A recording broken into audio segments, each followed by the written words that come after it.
Kwai aux membres du peuple Wabanaki qui nous écoutent. Salut, je me présente Louis-Philippe Renaud. Je sais pas pour vous, mais moi, j'aime la vie. Plus j'apprends à la découvrir, plus je suis touché par sa beauté, par sa fragilité. Je réalise ce balado parce que j'ai envie d'aller à la rencontre de personnes qui ont le goût, comme moi, d'en prendre soin.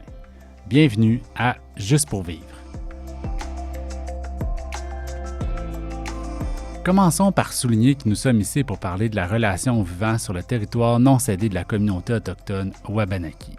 Surtout et tout simplement parce que les Premières Nations ont saisi bien avant nous l'importance de cette relation.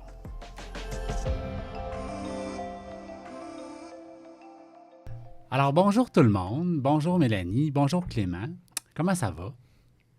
Ça va excellemment bien. On est très contents. En tout cas, moi, je suis très contente d'être avec vous aujourd'hui. Une belle personne. Beaucoup de fébrilité de mon côté aussi. Vraiment, on a, pareillement en fait, Clément. On a aujourd'hui une émission qui portera sur le thème de l'éducation. On va aborder plus précisément c'est quoi vos angles d'approche liés à ce thème-là. Mais avant, je vais vous présenter Mélanie, toi en premier, Mélanie Champoux.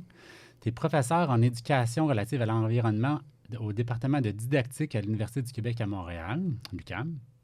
Tu es doctorante en éducation à l'UDS et chargée de cours. Tu as une maîtrise en environnement à l'UDS. Tu as une attestation d'études de deuxième cycle en éducation transformatrice à la démocratie et à la citoyenneté mondiale. Une attestation d'études supérieures spécialisée en éducation relative à l'environnement. Un baccalauréat en administration des affaires avec une spécialisation en économie internationale. Ta pensée embrasse une volonté de considérer le monde dans sa complexité.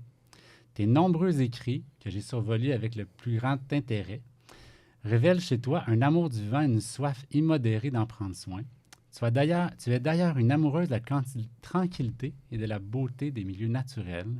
Tu pratiques la permaculture et tu as un intérêt marqué pour la création de réalités écosociales plus justes pour tous, humains et non-humains. Et mon ami, Maude, que tu connais, se demande pourquoi tu n'es pas notre ministre de l'Éducation. Et toi, Clément Molinaire-Roy, tu vas étudier et travailler au Japon, en Chine, au Pérou, au Pays de Galles, aux États-Unis et dans l'Ouest canadien. Tu vas appuyer le projet HELIO au Japon, qui initie une nouvelle ère d'éducation universitaire. Tu es détenteur d'un baccalauréat interdisciplinaire en écologie humaine au College of the Atlantic aux États-Unis.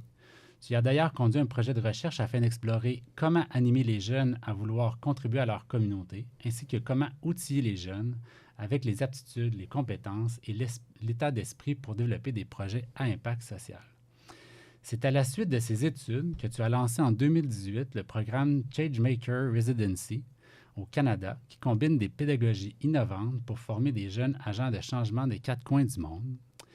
Tu as aussi été conseiller pour l'accélérateur entrepreneurial Desjardins de l'Université de Sherbrooke. Tu t'intéresses aux écoversités, que j'ose croire qu'on va aborder aujourd'hui, et tu as à cœur l'étude des relations entre les humains et leur environnement à partir d'une philosophie interdisciplinaire et orientée vers l'action. Je ne suis pas habitué de parler autant. Mais il y avait tellement à dire sur vous que je n'ai profité. Là, je l'ai pris. Tu es polyvalent, passionné et déterminé à apporter une contribution positive au monde. Et ce qui m'a le plus touché en survolant tes écrits, c'est que tu n'as pas peur de la réalité, qu'importe si elle n'est pas facile à accepter. Tu portes en toi une quête de sens des plus inspirantes. Merci. Alors, y a-vous quelque chose à ajouter? Je suis contente d'être ton amie, Clément. Moi aussi, je suis très heureux d'avoir que la vie a fait qu'on s'est rencontrés, Mélanie. Comment vous êtes rencontrés? Justement, on pourrait commencer par là, parce que même moi, je ne le sais pas. Je serais curieuse de savoir si c'était la même histoire que moi. J'essaie de creuser mes méninges pour me rappeler de la toute première fois qu'on s'est rencontrés. Puis j'ai l'impression que c'était à Notre-Dame-des-Bois. C'était Karine Vézina, qui est conseillère pédagogique au CUF, que j'avais rencontré, puis je cherchais à rencontrer du monde inspirant qui avait le goût de contribuer justement au programme que tu as mentionné, Changemaker Residency, qui visait à tester une nouvelle ère d'éducation universitaire ici en Estrie. Puis Mélanie m'a dit, Karina m'avait dit, il faut vraiment que tu rencontres Mélanie. Fait que j'avais écrit à Mélanie, puis je pense qu'on avait eu quelques échanges. Puis si ma mémoire est bonne, Mélanie avait dit, j'ai un gîte à Notre-Dame-des-Bois, je suis là d'habitude, as-tu le goût de venir faire un tour?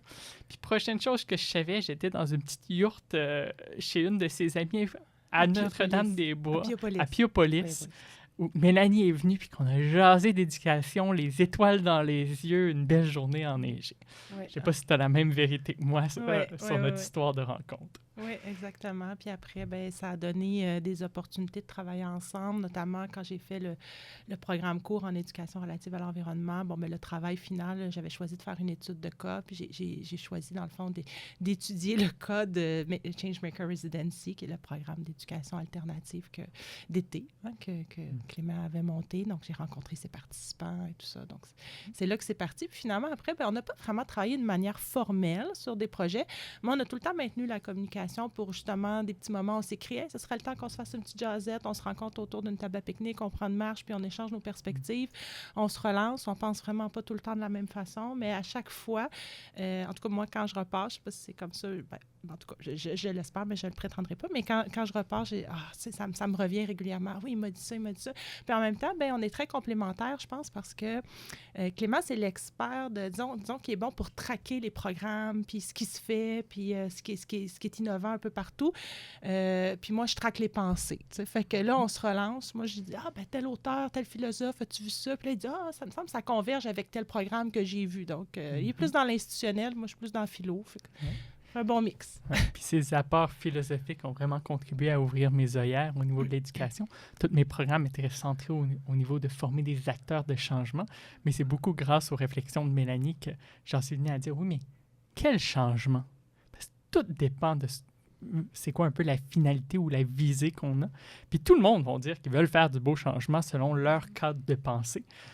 Mais on ne se le cachera pas, il y en a plusieurs que leur cadre de pensée, ben, c'est beaucoup un changement positif sur le plan individuel, mais qui n'a pas nécessairement un impact positif pour l'environnement. Ou des fois même, ça peut être vice-versa. Donc, ça m'a poussé dans des réflexions puis dans une, justement, quête de sens au niveau de « Ah, mais c'est quoi justement le changement qu'on veut créer collectivement? » Puis au-delà de prescrire une seule finalité, ben, comment est-ce qu'on peut générer des espaces de conversation, comme aujourd'hui, où on peut discuter justement de ce qui va être le plus souhaitable, de ce que l'éducation peut, mais aussi doit être dans le contexte de la transition socio-écologique. Ça me fait penser ce que vous vivez ensemble, à ce que tu as relevé dans ce que j'ai lu sur les écoversités. Il n'y a pas cette espèce d'idée-là qu'on a à apprendre ensemble en fonction d'une finalité commune? Oui, définitivement. Puis peut-être je vais prendre un petit pas de recul pour ceux qui ne connaissent pas les écoversités. C'est le réseau des écoversités, Ecoversities Alliance, c'est un réseau international qui rassemble des initiatives alternatives d'enseignement, principalement d'enseignement supérieur, mais eux, ils viennent tellement réinventer l'enseignement que parfois, ils travaillent vraiment avec les clientèles de tout âge. Puis eux, ce qui adhèrent ou un peu derrière leur travail, c'est l'idée que notre éducation, souvent, elle réduit un peu notre vision ou elle met tout le monde un petit peu dans le même bateau, elle nous formate à avoir ce que eux, ils disent parfois la monoculture de l'esprit, donc de penser d'une seule façon, puis de penser, par exemple, que c'est un peu la croissance économique verte qui va nous sauver, des choses comme ça qui sont comme un petit peu partout dans le narratif de l'enseignement, puis qu'on a tendance à plus remettre en question. C'est comme si c'est le contour de notre vision. Tandis que les écoversités, eux, ils essayent de dire, oui, mais il y a 1000 autres façons de penser. Fait qu'ils n'essayent pas d'offrir une alternative, ils essayent de pluraliser les alternatives. Fait que les écoversités, c'est vraiment pas une franchise. Ils prennent toutes sortes de formes, toutes sortes de couleurs.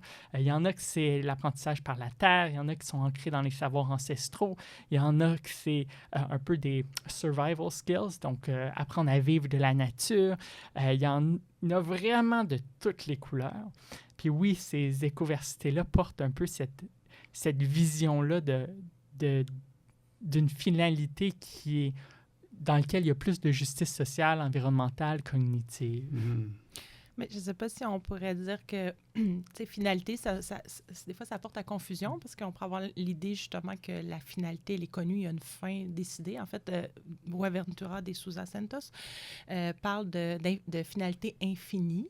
Donc, je pense qu'il y a cette ouverture-là, puis peut-être que c'est un défi dans le cadre du travail que tu fais là, sur les écoversités, là, de saisir, au-delà de tout ce qui les distingue, quand même un esprit commun Goethe parlait d'affinité élective, qui a été repris par Weber, d'ailleurs, en sociologie. Je pense qu'aujourd'hui, au-delà de toute la... Puis, c'est beau, il faut célébrer toute cette diversité d'initiatives, de modes de pensée, de manière d'être au monde. C'est un peu aussi un principe de base de l'écologie, la diversité. Mais au-delà de tout ça, qu'est-ce qui nous reste en commun, justement, pour faire commun, pour faire société, pour avoir un projet qui respecte les identités plurielles, mais qui quand même rassemble? Ben, c'est quand même intéressant, je pense, de ce que tu fais, de voir comment eux, ils vivent ça, comment ils l'incarnent, c'est quoi leur projet, mais qu'est-ce qui dans le sous-bassement, dans le fond, puis c'est peut-être ça la question du vivant, c'est peut-être ça l'intérêt de ce concept-là, qui est un état d'esprit de l'époque, en fait. Là, qu'est-ce que ça rejette, cet état d'esprit-là, tu sais? Je veux justement, pendant que tu nommes le mot vivant, c'est un terme qui est de plus en plus utilisé. Je le vois beaucoup en France, au Québec, un peu moins en fait. Vous l'utilisez dans quel sens? Parce qu'on va l'utiliser à plusieurs moments dans le cadre de cet épisode. Si vous parlez du vivant, de quoi vous parlez? Tu veux que je commence? Ben, en fait, c'est vrai que c'est pas un terme que jusqu'à maintenant j'ai beaucoup utilisé. J'ai cherché à éviter le plus possible de parler d'environnement ou de nature pour disons, pour le faire rapidement, justement, pour ne pas parler de l'environnement comme de quelque chose qui est extérieur à nous, mais quelque chose envers lequel on est lié et dont on fait partie.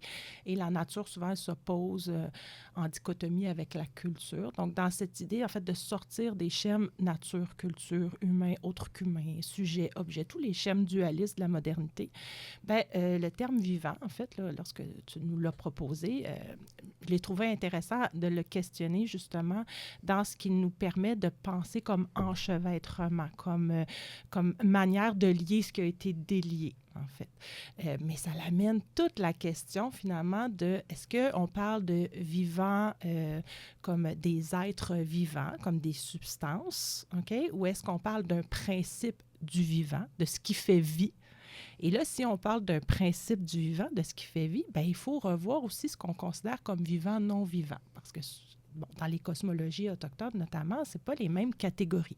Donc, ce terme vivant, je pense que ça nous amène à... Il est puissant parce que ça nous amène à réinterroger toutes nos catégories héritées de la modernité.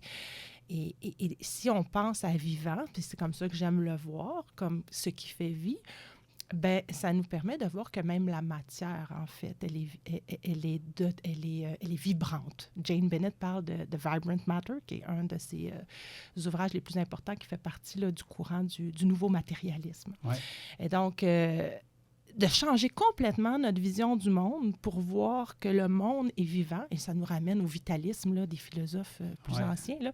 Mais ça, je trouve ça vraiment puissant. Mais en même temps, il ne faudrait pas dénier l'importance des vivants parce que c'est une réalité concrète. Ce sont des êtres avec lesquels on peut, rentrer en relation, qu'on peut rencontrer dans leur pleine consistance ontologique. Donc, je pense que les deux sont importants à maintenir dans la balance. Mm-hmm. J'aurais pas pu mieux dire que Mélanie. C'est riche quand elle parle, quand même. Je rejoins exactement cette vision-là, puis beaucoup avec ce rappel-là que moi, je perçois à travers le travail des écoversités, mais de dire que non, toute matière est vibrante, que toute matière a vie, fait que de faire attention pour pas reproduire un peu une dichotomie de ben, le vivant, c'est ceux qui ont un cœur puis qui ont du sang qui bat dans leur veine. Maintenant, on va reculer encore, on avance, on recule. Pourquoi vous êtes venu à vous intéresser au thème justement du vivant qui sous-tend l'écologie, la relation vivant et tout ça? Vous voulez juste, pour le public, donner du jus un peu pour essayer de mieux saisir pourquoi vous en intervenez là aujourd'hui? Ça va être à ton tour cette fois-ci. Elle va pouvoir dire qu'elle n'aurait pas pu faire le mieux que toi. Le pourquoi, mais pour la vie, pour l'amour, pour la beauté, pour l'harmonie qu'on a sur la Terre et même dans le cosmos. Fait que je pense que c'est vraiment pour qu'il y ait plus de beau dans le monde. Je pense qu'il y a tellement de mots, il y a tellement de métaphores qu'on peut mettre là-dessus, mais que oui, en ce moment, il y a des enjeux qui sont criants. Puis, à travers mes aventures, j'ai été confronté à certains enjeux plus que d'autres. J'ai été confronté à voir des gens dans la souffrance dans différents pays du monde où que c'est vraiment... sont en quête de survie tous les jours, puis que mais tout en voyant aussi d'autres endroits où c'est des rivières polluées. Puis je pense que tous ces enjeux-là, veut pas, quand on les voit, qu'on est exposé, qu'on n'est pas aliéné un peu des injustices sociales, environnementales, c'est là qu'on dit que se développe un peu notre flamme, notre envie de prendre action sur ces enjeux-là.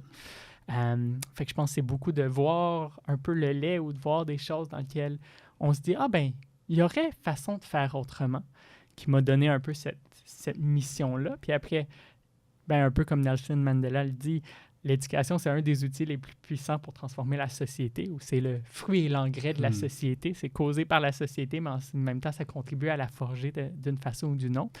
Fait que c'est là que c'est venu vraiment ma passion pour l'éducation, puis pour voir, c'est quoi un peu le rôle de l'éducation dans le contexte de tous les enjeux sociaux, environnementaux qui sont autour de nous, puis souvent moins loin qu'on le pense. Toi, Mélanie? Je voudrais juste d'abord réagir, peut-être, parce que ça me rappelle pourquoi tu es mon ami.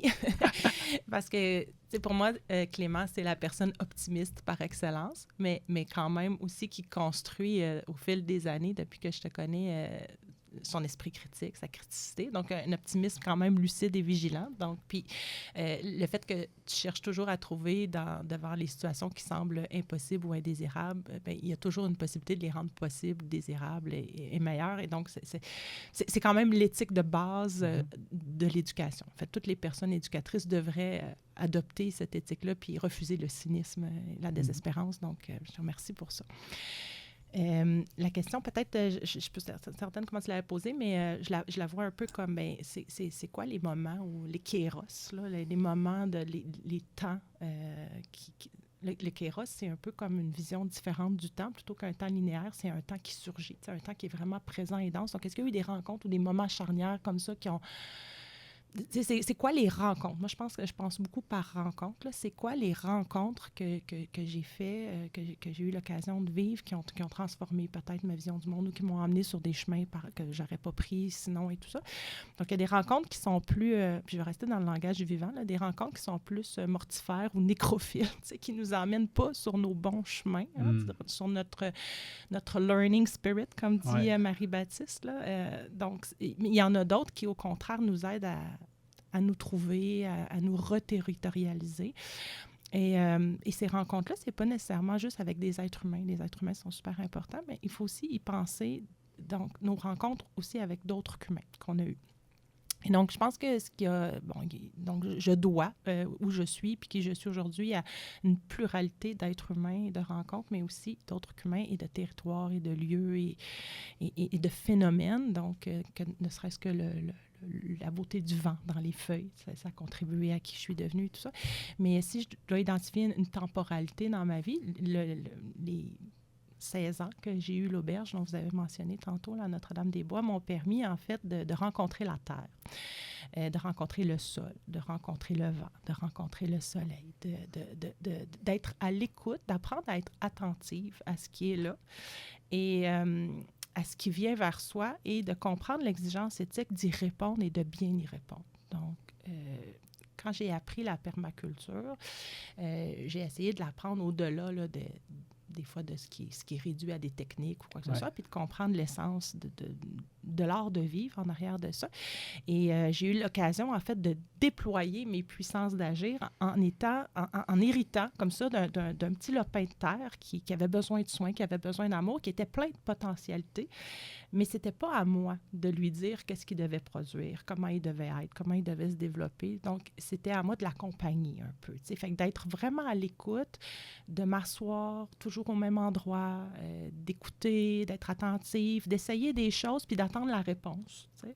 Donc, de ne pas presser. Donc, j'ai appris à être plus présente dans le temps, à être moins dans l'instrumentalisation, à accueillir ce qui vient. Donc, tu sais, vraiment, c'est ça. Je pense que c'est vraiment ce petit bout de terre-là et tous les humains qui l'ont rendu possible autour de moi aussi. Donc, ma famille, les clients qui venaient à l'auberge, qui nous ont permis de vivre puis de vivre ce beau rêve-là. Donc, voilà, je suis pleine de gratitude pour tous ces moments-là. Puis aujourd'hui, bien, je l'ai quitté, cet endroit-là, parce qu'à un moment donné, j'avais envie que tous ces apprentissages-là, je puisse les partager puis aller plus loin. Donc, c'est pas une question juste de transmettre ça, mais d'aller plus loin dans mes réflexions en les partageant puis en ayant des retours puis des dialogues comme on a aujourd'hui.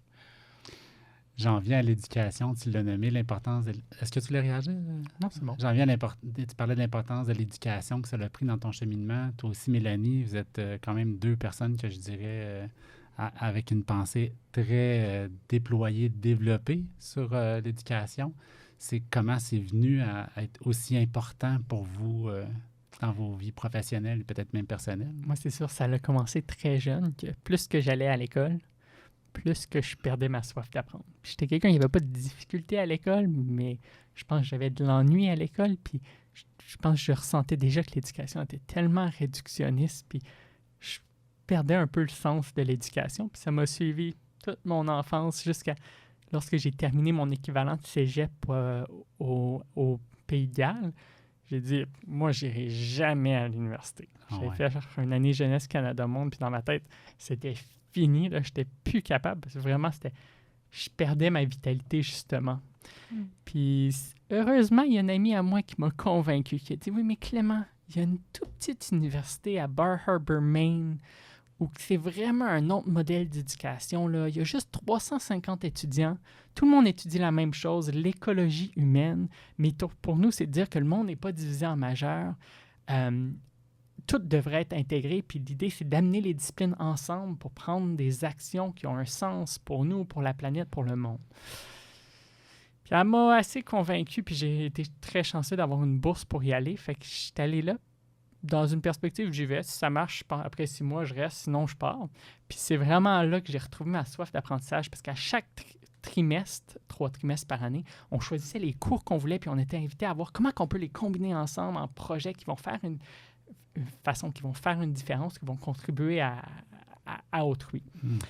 Puis c'est là que j'ai vraiment repris ma piqûre pour apprendre. J'ai fait plein de projets, mais entre autres, en première année, il y a justement un groupe de réformistes de l'éducation du Japon qui ont visité notre collège et qui ont dit « C'est ça qu'il nous faut au Japon! » L'éducation au Japon est tellement spécialisée. Puis la fondatrice, Nagao Sensei, qui a 4 pieds, mais qui est une des dames avec le plus de drive que je connais dans le monde, ben elle disait, quand ils ont eu les incidents Fukushima, c'était l'enjeu, c'est que tout le monde pensait qu'il y avait la bonne réponse. Les géologues avaient leur vue, les physiciens avaient leur vue, les politiciens avaient leur vue, mais personne ne savait générer des dialogues entre ces différentes perspectives-là pour prendre des actions informées dans un contexte très complexe. Fait que longue histoire courte, j'ai passé 2 ans sur ce projet-là, Helio, qui visait à lancer une nouvelle ère d'éducation universitaire au Japon. Puis c'était vraiment le fun. On était un groupe d'étudiants partout autour du monde qu'on s'est fait dire ben, cet été, vous avez 1 mois, on veut que vous inventiez, ce serait quoi votre modèle d'éducation de rêve, mais en prenant en compte les besoins de la communauté. Fait que pendant le mois, notre tâche, notre devoir, c'était d'aller rencontrer les citoyens, d'aller jaser avec les fermiers, jaser avec les personnes âgées, puis de voir, ben eux, c'est quoi un peu leurs besoins, puis comment on peut créer comme une éducation qui est réellement en adéquation avec les besoins locaux. Fait que disons que c'est de là, j'ai juste enchaîné des projets pour penser l'éducation à plein de niveaux différents. Mais c'est vraiment de mon désarroi quand j'étais jeune à perdre ma soif d'apprentissage sur les bancs d'école, vers quand j'ai vu que, non, il y a façon de faire l'éducation autrement. Ben moi, je commencerais peut-être à répondre en disant que, en clarifiant de quoi on parle, parce que l'éducation, c'est égale pas nécessairement juste l'école. L'éducation formelle, c'est une des formes d'éducation, un des milieux d'éducation, mais l'éducation, ça se déploie autant en milieu formel, en milieu non formel, à travers des projets comme l'université qu'avait monté Clément, dans des camps de jour, dans diverses initiatives, et l'éducation informelle aussi, qui se vit soit à travers la participation dans des mouvements sociaux, dans la famille, évidemment, mais aussi dans l'éco-formation. Donc, ce que j'ai raconté tantôt, que j'ai vécu à travers mon expérience dans le jardin, c'est aussi une expérience d'éco-formation. Donc, il y a l'auto-formation, il y a l'hétéro-formation, la socio-formation, puis il y a l'éco-formation, qui est la grande oubliée de nos systèmes d'éducation actuels. Donc, c'est rare, puis pourtant, je veux dire, Rousseau en parlait, là, les 3 maîtres, là, Jean-Jacques Rousseau, les 3 maîtres, il y avait aussi l'éducation par la nature. Donc, on pourrait parler aujourd'hui d'éducation à travers l'environnement, par l'environnement, mais c'est pas juste sur l'environnement. Bon. Peut-être l'autre réflexion donc j'en suis venue à l'éducation par mes multiples sphères d'éducation formelle et non formelle et informelle. Et pour ce qui est de mon expérience avec l'école, Parce que je me suis déjà, dans ma famille, je suis la seule à avoir même un degré universitaire. Puis là, je veux dire, ça fait longtemps que je suis à l'école. Donc, il y en a qu'à 45 ans pour se demander qu'est-ce qu'elle fait encore à l'école. Elle aime donc bien ça. Fait que dernièrement, je me suis quand même questionnée là-dessus. Pourquoi? Parce que c'est pas juste à travers l'éducation formelle que je pourrais arriver, dans le fond, à atteindre ma mission de vie ou développer mes réflexions, tout ça. Il y aurait comme plein d'autres milieux. Puis ma réflexion la plus récente là-dessus, c'est quand je me replonge dans moi en tant qu'élève à l'école primaire, secondaire, après ça le cégep, puis encore à l'université, puis retourner à l'université plus tard.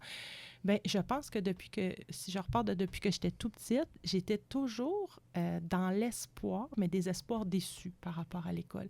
J'ai toujours l'impression qu'à l'école, c'est un lieu rempli de savoir, de livres dans des bibliothèques, quoique là, aujourd'hui, nos bibliothèques sont moins bien fournies dans les écoles, là, mais de gens surtout, et d'un moment qu'on se donne pour juste penser puis apprendre. Et le mot « connaître », quand on y pense, c'est « connaître ». Donc, pour moi, c'était un lieu où je pourrais enfin naître dans ce monde puis me relier au monde. Donc, et je pense que cet espoir-là a toujours été déçu par ne serait-ce que les pupitres séparés. Je veux dire, quand j'étais jeune, on était en rang. Moi, j'étais tout le temps en arrière parce que j'étais la plus grande. On était appelés en ordre alphabétique. On est en compétition. Les matières sont séparées. On ne peut jamais étudier la complexité du monde.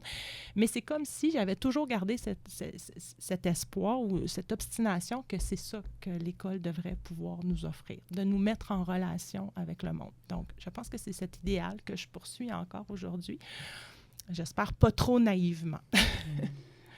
Les deux, ce que je reçois, c'est qu'il y a vraiment une quête de sens dans vos vies et qui vient se traduire par un intérêt pour l'éducation, non? C'est fondamental, la quête de sens. Comme Mélanie le dit, l'éducation est partout. Fait que de travailler l'éducation, c'est travailler la société. Puis je pense qu'il ne faut pas la voir comme justement une discipline séparée non plus.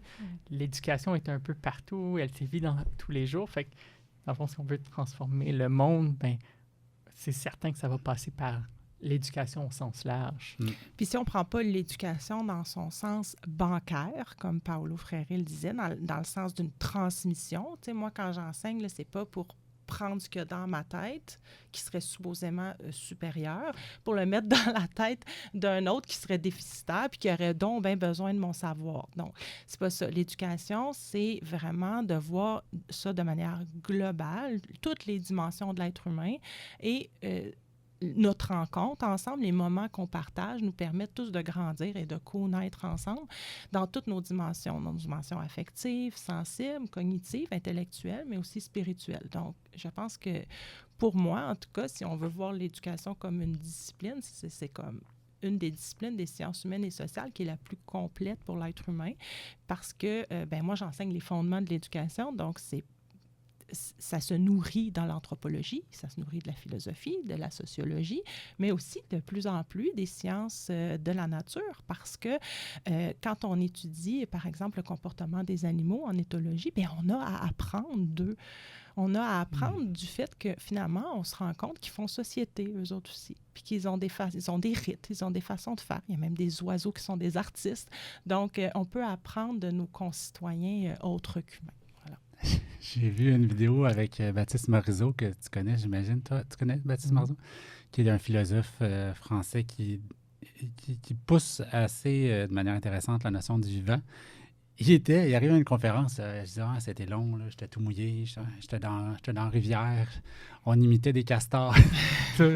Parce qu'il avait réalisé avec d'autres biologistes que pour prendre soin puis redonner vie à la rivière, il n'y avait pas mieux qu'un castor pour le faire. Il avait pris le temps d'observer. Alors, il essayait d'être dans la position castor pour essayer de savoir comment faire. Alors, je poussais là-dessus parce que je trouvais ça assez intéressant. Justement, il ose loin dans la logique que tu proposes. C'est une des stratégies, en fait, sur lesquelles je travaille. Bien, pas juste moi, mais plein de gens travaillent en éducation. Comment c'est se faire cet exercice de prendre le point de vue d'un autre humain pour décentrer notre regard, tu sais, parce que là, si on voit toujours le monde à partir de notre point de vue d'humain, bien, on a plein d'angles morts, évidemment. Fait que, tu sais, de faire ces exercices de pensée-là, parce qu'aujourd'hui, bien, pendant longtemps, ça a été ça a été taxé d'anthropomorphisme. Là. C'était donc bien un gros péché, là, tu sais, c'est à peu près notre seul outil, tu sais, en tant qu'être humain, d'être capable on peut pas, en fait, on pourra jamais être dans la tête d'un castor. Fait que le mieux qu'on peut faire, c'est essayer d'imaginer comment lui, il voit le monde à travers nos propres perceptions. Mais lui aussi a des perceptions, mais elles sont différentes des nôtres. On n'a pas les mêmes sens, on n'a pas les mêmes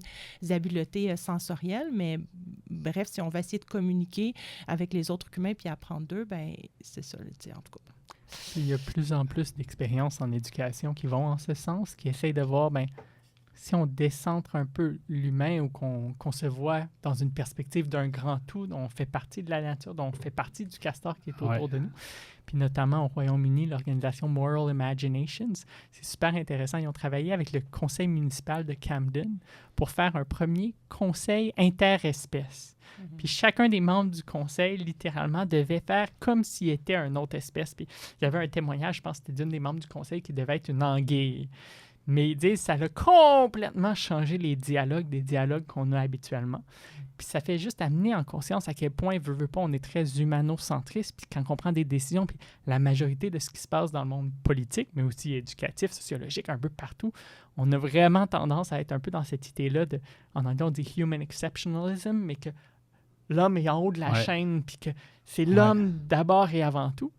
Mais on le voit que l'homme, puis il y a de plus en plus d'écrits puis de sciences qui le démontrent, puis de savoirs ancestraux qui le démontraient déjà aussi, d'ailleurs, qui le démontrent qu'on est tellement interreliés, puis on ne peut pas être, on interexiste avec tout ce qui est autour de nous. Fait que je pense qu'il y a de plus en plus, fait que j'ai hâte de voir ce qui va se passer dans 10, dans 20 ans, si ces pratiques-là vont devenir de plus en plus communes. Pour en arriver à sortir justement de cette idée d'anthropocentrisme, de l'homme, l'être humain qui est supérieur au reste, ça prend beaucoup d'humilité. Comment vous avez, dans votre démarche professionnelle ou personnelle, comment ou quels seraient les leviers que vous avez rencontrés qui pourraient nous permettre de peut-être de toucher plus à cette capacité-là à accueillir nous en tant qu'humilité? Vous voyez ce que je veux dire? C'est pas, la question n'est pas merveilleuse, mais la question me semble bonne. Bien, en fait, j'aurais envie de la renverser un petit peu parce que on entend souvent parler du deuil, du fait de perdre ce statut-là. On voit ça comme une épreuve, comme quelque chose qu'on devrait nous enlever. Il y a beaucoup de discours plus réactionnaires qui vont dire, ben là, quand tu parles de ça, que c'est comme toute l'avancée de l'humanisme là, que tu remets en question. Puis d'autres vont dire, ben on ne pourra jamais, en tant qu'être humain, faire passer de manière égale. Donc, toute la question là, de l'écocentrisme, anthropocentrisme, spécisme ou valeur intrinsèque des autres vivants. Mais moi, cette petite image-là de Maude Pelletier, là, que peut-être à l'écran, on ne la verra pas, là, elle me parle beaucoup parce que, pour moi, reconnaître nos enchevêtrements avec les autres qu'humains, c'est une question de notre identité. C'est-à-dire que, comment je dirais bien ça, c'est que dans ma tête à moi, ce qu'on est en train de dire, ça ne nous enlève rien. Au contraire, ça nous en rajoute, ça nous enrichit et ça peut guérir ce que moi j'appelle nos blessures dues à une violence ontologique.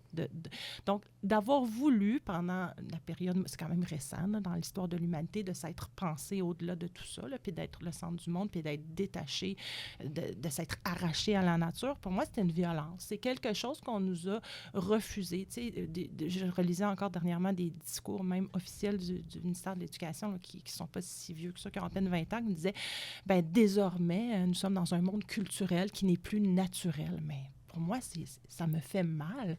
Je veux dire, moi, quand je me retrouve ma part de vivant en moi, puis que je suis capable d'avoir une relation sensible avec des animaux, avec des plantes, avec des phénomènes naturels, moi, ça m'enrichit. Ça fait que ma vie, elle est plus douce, elle est plus belle, elle est multidimensionnelle, elle n'est pas réduite bon. Donc, je pense qu'au contraire, c'est pas un deuil, c'est plutôt comme, ben, réaccueillons toute la richesse de l'être humain. Puis, tu l'as bien dit, en fait, ça demande juste un point de vue relationnel. C'est-à-dire que si on comprend que la relation, elle est première, que c'est la relation qui permet à l'être, donc c'est une question métaphysique, là, c'est la relation qui permet aux êtres, mais à la matière, aux autres vivants, aux humains, d'exister. Bien, si on coupe ces relations-là, bien, on coupe la valeur puis la densité des existants eux-mêmes. Donc, en tant qu'humains, nous aussi, nous sommes réduits à quelque chose de moins que ce qu'on pourrait être. Donc, ça me fait penser, je pense que c'est Lester B. Pearson qui disait « Il ne peut y avoir de paix dans le monde si les gens ne se connaissent pas. mais les gens ne peuvent pas se connaître s'ils ne se parlent pas, s'ils ne se rencontrent pas. J'ai paraphrasé, bien évidemment, mais pour moi, c'est un peu pareil avec la nature. Puis je pense pour enrichir le lien avec la nature, bien, il faut que les gens soient immersés, il faut qu'on la côtoie sous toutes ses angles, qu'on soit immersé. Puis moi, j'argumente des fois où je m'amuse à faire des critiques du système d'éducation, mais c'est certain que si les étudiants ils passent 40 heures semaine dans des classes où qui n'ont pas le contact avec les oiseaux, avec le vent, avec tous les éléments, oui, on contact à la transformation humaine qui est aussi nature, mais c'est certain qu'ils vont avoir plus de misère à avoir ces relations-là qui sont pourtant indispensables à incarner l'idée qu'on fait partie d'un grand tout. Fait que je pense que l'aspect de rencontre est très important, puis ça peut prendre 1000 et une formes. Je pense beaucoup à différentes pratiques, notamment les pratiques bouddhistes qui amènent vraiment les gens à prendre conscience d'un peu de leur vibration atomique intérieure, puis de leur relation avec les éléments, puis de leur interexistence jusqu'à... Il y a plusieurs programmes à travers les écoversités. Il y a une des activités qui revient souvent, c'est l'activité juste de sit-spot, qui est d'aller, un peu comme Mélanie le disait, d'aller à la même place en nature tous les jours, puis juste d'être présent, puis à l'attention de tous ses sens. Mais c'est là que tu commences à te rendre compte que, dans le fond, ces relations sont déjà là. Puis ils vont être là, sont plus fortes que nous. C'est juste un peu d'en prendre conscience, de les accueillir. Est-ce que je peux rebondir avant que tu poses une autre question? Comme tu veux. Parce que je voudrais... on entend... Je trouve ça important de faire ce point-là parce qu'on entend de plus en plus des discours sur des buts de l'éducation là, en rapport avec le vivant et tout ça qui dit qu'il faut reconnecter les personnes à la nature, les reconnecter à l'environnement. Les enfants ont besoin d'être reconnectés au vivant. Je trouve cette expression-là vide, dans le fond, impossible même et contradictoire puisque nous sommes déjà connectés. OK? Parce que ce but-là, ça laisse comme supposer qu'on serait déconnecté. Or, c'est une impossibilité ontologique. Donc, on est connecté avec le monde pour le meilleur ou pour le pire. Donc, je pense que la question, c'est plutôt de prendre une des responsabilités de l'éducation, c'est plutôt d'aider les personnes à prendre conscience, cognitivement, mais aussi avec leur sens, on l'a bien dit, avec leur cœur, avec tout leur être, de ce à quoi ils sont reliés, d'abord, et sur quel mode ils sont reliés. Donc, c'est la question de la qualité aussi de nos rapports au monde. Et cette prise de conscience-là, très, très profonde, permettra ensuite de manière libre aux personnes de décider comment réorienter leur rapport au monde pour des rapports mieux ajustés. Ajustés, ça a le mot « juste » dedans, donc qui sont justes pour le monde, pour soi.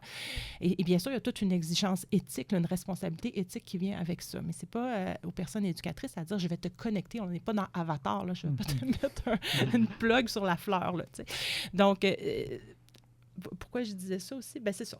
Je vais m'arrêter là. Puis l'expression « prendre conscience », je pense qu'elle est très importante. Puis j'ai donné des exemples très micro de juste aller en nature, s'exposer. Mais ça prend, comme Mélanie le dit, c'est aussi sur toutes les sphères relationnelles, affectives, cognitives. Puis juste de questionner avec vos enfants ou avec vos étudiants. Ah, bien, la pomme que tu manges, elle vient d'où? On est dans le milieu de l'hiver. Comment qu'elle s'est rendue à toi? Fait que de partir un peu de tout ce que les gens mangent, de comment ils s'habillent, c'est là que les gens se rendent compte que, oui, dans le fond, je peux pas juste critiquer les politiciens parce qu'on est tous complicites au système, on peut dire, au système qui s'est globalisé à travers le monde, dans lequel on contribue tous d'une façon ou d'une autre à certaines injustices sociales, environnementales. Puis je pense que c'est important qu'on prenne conscience puis qu'on soit un peu capable d'accueillir ces paradoxes-là en nous qui sont comme, mon idéal, ce serait de vivre de façon la plus harmonieuse possible avec la nature, ou encore là, avec le vivant dont on fait partie. Mais dans la pratique, j'ai encore des choses que je fais qui sont probablement nuisibles ailleurs, mais à quelque part qu'on ne le voit pas. Mais d'amener cette conscience-là, je pense que c'est un des éléments qui est très, très, très important d'une manière très concrète en éducation. En fait, la stratégie pédagogique, c'est la cartographie de ce qui nous permet d'exister, en fait. Là. Donc, c'est intéressant parce que c'est la pensée systémique, tout ça. Les élèves peuvent partir en enquête. Les élèves, les apprenants, là, à tous les âges. Là. Mais vraiment partir en enquête à partir d'une chose très, très simple. Finalement, on voit toutes les ramifications puis les enchevêtrements, qu'il n'y a rien qui tient seul, en fait, là. Ce à quoi nous tenons, c'est ça, Émilie H. dit ce à quoi nous tenons, mais ce de quoi nous tenons aussi. C'est des questions. J'ai lu un livre qui m'a profondément marqué, c'est Au commencement était pour une nouvelle histoire de l'humanité de David Graeber et David, je ne m'en rappelle plus. David and David. David Graeber, feu David Graeber. Et c'est une grosse brique qui relate les derniers écrits anthropologiques et archéologiques qui sont capables de nous re-raconter l'histoire avec les Premières Nations.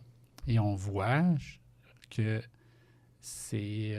j'aime bien, je dis ça à cause de ce que tu nommais tout à l'heure, qu'on est déjà connecté au vivant. Notre manière d'être au monde aujourd'hui, c'est assez récent. Et on a tendance à s'imaginer que c'est ça la réalité. Mais quand on regarde, même il y a très, très longtemps, et quand on regarde comment les Premières Nations définissaient les Européens et les colonisateurs, puis les confrontaient dans leur manière d'être au monde, on voyait qu'il n'y a pas une réalité, on va dire, humaine qui est à proscrire et qui est à dire, OK, on a vraiment, sinon, la meilleure réalité. Il y a tout un champ de possibilités qui a déjà existé, qui existe encore, qui existe ailleurs dans le monde, que vous avez vécu, qui existe même chez moi, chez vous. Fait que je trouve ça Tu veux parler comme d'une forme, d'être capable d'accéder à une forme de conscience préhistorique qu'on aurait en dedans de nous, là? Bien, il y a un des commentaires qu'il faisait, entre autres, c'est aux colons, c'est vous n'êtes pas libre. Pourquoi je voudrais être comme vous? Pourquoi vous voulez que je croie en ce que vous me dites quand, au final, vous asservissez face à un monde que vous ne faites pas sens, que vous ne faites pas cet exercice de justice dont tu parlais dans la manière d'exister. Là. Il y avait comme un abandon à un dogme qui peut être religieux, hiérarchique ou autre. Mais on a tout ça, j'ai l'impression. En tout cas, chez mes garçons, toi, tu as des enfants, vous avez on a tous des enfants. Nos enfants, quand ils grandissent, ils ont cette expérience-là innée de vouloir trouver le juste, non? C'est après ça, nous, qui rentrons dans une idée que ça, c'est la norme, puis on y va en fonction de la norme plutôt que de constamment vouloir rentrer en interrelation pour modifier une norme qui devrait être en constant changement, non? Bien, tout ce que tu soulèves, en fait, c'est la question de la façon dont l'éducation s'en est saisie, c'est à travers la pédagogie critique. J'ai parlé de Paulo Freire tantôt, je pense.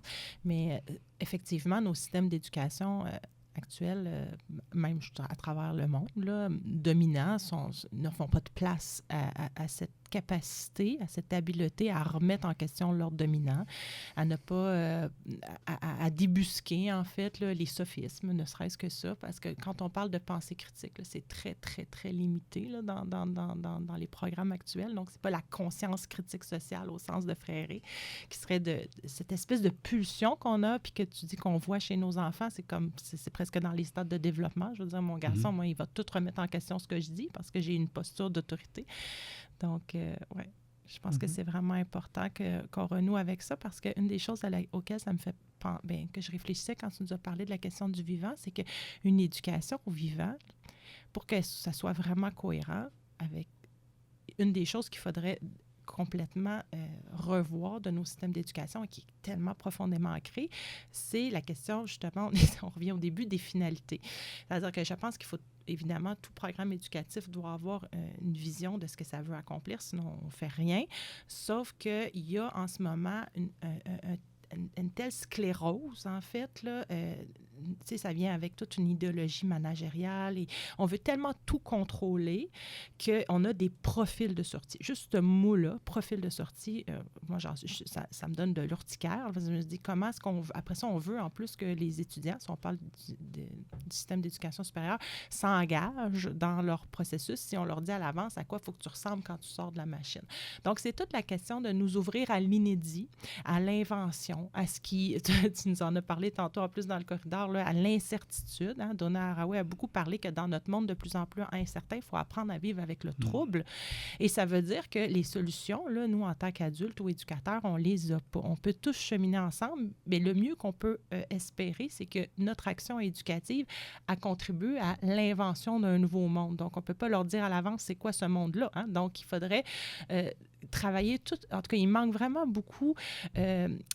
dans les systèmes d'éducation, il manque beaucoup d'attention à une éducation à la création, puis on pourrait parler de poétique dans le sens de poésis, de faire un nouveau monde, apprendre à habiter un nouveau monde. C'est toute la question esthétique aussi, ressentir le monde pour en créer un plus beau. Donc, toutes ces dimensions-là, plus poétiques, plus esthétiques, qui donnent la place à l'émergence, à l'inédit, à l'invention, elles n'ont pas de place, elles font peur, je ne sais pas, ça ne se quantifie pas, on ne peut pas avoir une grille d'évaluation qui dit l'élève a atteint tel niveau, j'ai observé ça, on ne le sait pas à l'avance. Donc, mais on n'est tellement pas ouvert à ça que là, une éducation vivante qui s'inscrirait dans un système complètement, justement, nécrophile, en ce sens qu'il empêche l'émergence du vivant, ça ne fonctionne pas. Puis en ce sens, je pense qu'un nouveau réflexe ou un nouvel ingrédient dans le monde de l'éducation, ça doit être le désapprentissage. Puis souvent, on a beaucoup de valeurs, on a beaucoup d'habitudes, on a beaucoup d'actions qu'on pose, que c'est comme presque des automatismes, mais qu'il faut apprendre à comme désapprendre. C'est quelque chose qui est très courant à travers le réseau des éco-universités. C'est cette idée-là qu'avant de créer un nouveau monde, il faut qu'on se départisse de certaines des schèmes de pensée qu'on avait avant.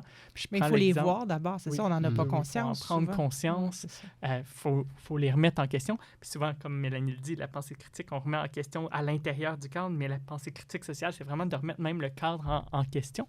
Fait que pour ça, je pense qu'il y a beaucoup de désapprentissage. Puis en ce moment, notre éducation nous enseigne un peu à chercher la certitude, à vouloir contrôler et prédire, à vouloir avoir la bonne réponse sur les examens.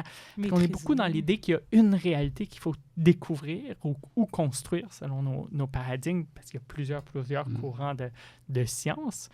Mais je pense que quand on prend conscience qu'il y a certaines de ces choses-là qu'on ne remet jamais en question, comme l'idée qu'il y a une bonne réponse, puis qu'au bout de la ligne, chaque réponse est que contextuelle selon un contexte donné, bien, c'est là qu'on peut s'ouvrir à des ailleurs et autrement qui sont réellement différents puis qui ne perpétuent pas juste les mêmes habitudes. Puis, pour faire un parallèle rapide, il y a probablement plein de personnes qui ont des parents ou des beaux-parents qui utilisent du sarin wrap à profusion. C'est difficile de déconstruire juste une petite habitude comme ça puis réutiliser des pots Quatico ou quoi que ce soit. Tant qu'on n'a pas comme désappris l'habitude en comprenant pourquoi c'est important de la défaire, bien, je pense que dans le monde de l'éducation, il y a beaucoup de parallèles comme ça. Est-ce que vous avez rencontré beaucoup l'inconfort comme source de difficulté à entreprendre des changements? On est quand même, j'ai l'impression, dans un monde axé beaucoup sur la notion de vendre le confort, l'importance du confort. Le confort, c'est comme une espèce de valeur sacrée qu'on devrait atteindre dans notre société de consommation. Et si on entreprend des changements, il y a de l'inconfort. Alors, c'est un peu... Ben, dans une pédagogie qu'on utilise pour justement être ouvert à l'incertitude, à l'idée qu'il y a multiples réalités, souvent c'est beaucoup plus dialectique parce qu'on ne vient pas avec une réponse qu'on téléverse, on vient dans une perspective de dialogue.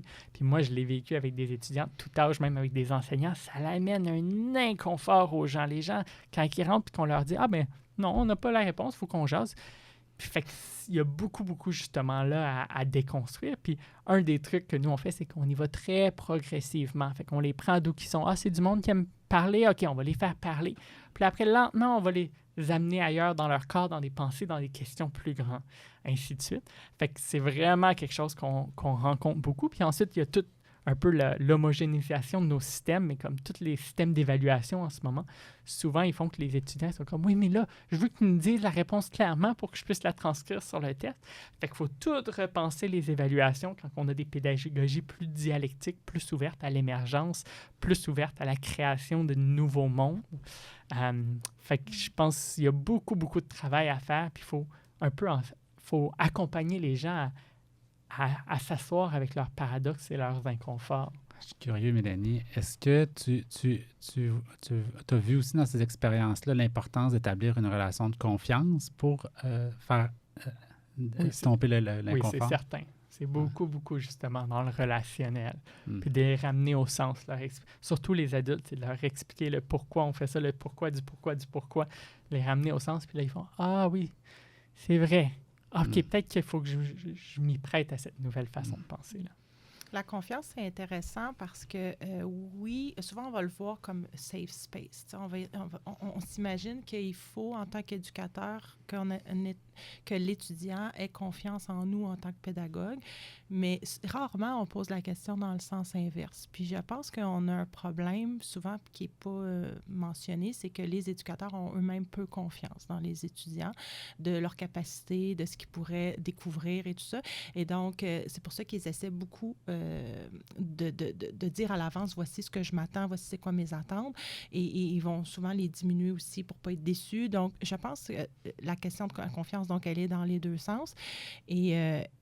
Et plus largement, en dehors de la situation de l'action éducative, c'est une question que je réfléchis dernièrement de comment est-ce qu'on pourrait travailler davantage notre confiance dans le monde, tu sais, je veux dire, dans nos relations. Tu sais, c'est dans tous les petits gestes, là, les gens qui ont peur de se faire voler, les gens... Donc, je pense qu'on a beaucoup à revoir ça, puis à faire plus confiance pour avoir des belles surprises. Donc, autant avec nos étudiants qu'avec l'ensemble de nos relations, je pense qu'il faut qu'on apprenne à faire mieux confiance. On est très, très, comment je dirais, j'ai pas le mot, là, mais méfiant. Puis l'autre chose que je pensais, c'est ça, dans cette idée d'établir un climat de confiance, bien, pendant plusieurs années, on a vu des formations sur l'importance du safe space et tout ça. Puis là, ça finit que finalement, est-ce qu'on est vraiment en train d'apprendre ou on est juste en train de se conforter dans nos petites positions, là, tu sais? Donc, avoir des discussions, c'est aussi de se mettre en danger, c'est aussi de s'ébranler, parce que sinon, on n'apprend pas. Il faut que ça fasse un peu mal quand même, apprendre, tu sais. Donc, tantôt, tu as parlé de courage, on n'était peut-être pas encore en ondes, là, mais je pense qu'une pédagogie du courage pour les étudiants, pour les enseignants, pour une communauté d'apprentissage, c'est aussi important que la question de la bienveillance. Là. Mm-hmm. Il y a plus en plus d'organisations, justement, qui essayent d'adhérer à un peu des règles internes de brave space, donc d'espace de courage, dans lequel l'idée, c'est de se confronter. Puis l'idée, c'est que personne n'a la réalité dans le groupe, mais chacun a sa part de la réalité. Puis que c'est de mettre de l'avant l'idée que tout le monde sorte de leur zone de confort ensemble. Puis que c'est ça, il faut apprendre à dialoguer aussi, puis comprendre que on peut remettre en question les idées des gens sans remettre en question leurs valeurs en tant que personne, tu sais. Donc, tout ça, il faut arriver aussi à tu sais, je pense que c'est drôle parce qu'on a comme une polarité, là. Il faut apprendre à être plus sensible, il faut valoriser davantage notre sensibilité, mais il faut distinguer la sensibilité de la sensiblerie, là, tu sais. Fait qu'il faut quand même être plus sensible, donc ça veut dire de s'ouvrir un peu, mais pas non plus de complètement perdre toute sa consistance parce que quelqu'un, tu sais, en tout cas, il y a quelque chose à réfléchir. C'est un peu comme les cellules, hein. Une cellule, là, il faut que c'est semi-perméable, il faut que ça soit capable de laisser rentrer des choses, mais il faut aussi que ça soit capable de se défendre contre les toxines, là. Fait que, je sais pas. Ça me ramène à la vulnérabilité, j'ai l'impression, en tout cas dans mon expérience à moi, puis dans ce que j'ai vécu dans les relations, tant en travail de rue qu'en général, les gens se rapprochent et se font confiance quand ils ont le sentiment d'avoir accès à la vulnérabilité de l'autre. On le voit même dans nos couples, en fait.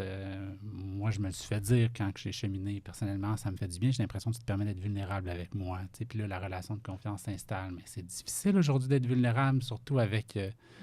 je vais accuser encore les outils numériques qui nous invitent constamment au paraître. Et bien, ça ne m'incite pas tant que ça à paraître vulnérable, en tout cas.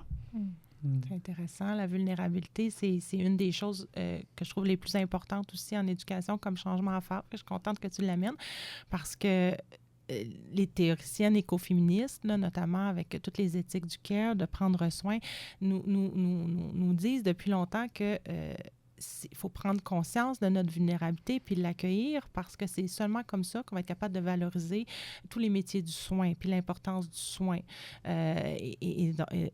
Oui, c'est ça. Donc, je dirais juste ça pour commencer. Moi, j'ai le goût de pousser la réflexion à un niveau encore plus macro je pense que la vulnérabilité collective est peut-être aussi à considérer. Puis je pense que ne veut pas de prendre conscience qu'on est vulnérable devant les injustices sociales, environnementales, que ce soit les changements climatiques, que ce soit les feux de forêt, peu importe les changements qu'on a, mais d'accepter qu'on est vulnérable ensemble. Je ne sais pas s'il y a une piste là pour une certaine mobilisation collective plus grande. Plutôt que le déni, en fait, qui nous amène dans le mur. C'est comme Don't Look Up, là, le film, c'est un peu, on est tellement pas vulnérable, on se sent tellement surpuissant que finalement, on prend pas les moyens qu'il faut pour se protéger correctement. Imaginons Qu'est-ce que ça pourrait engendrer qu'on accepte collectivement qu'on est vulnérable, qu'il y a un potentiel d'effondrement de la biodiversité qui nous attend? Comment on réagirait, vous pensez, si on acceptait là, que les médias, ce serait un constat, que les politiciens le nommeraient? Bon, ma gang, on doit vraiment faire face, puis ça va pas bien, là.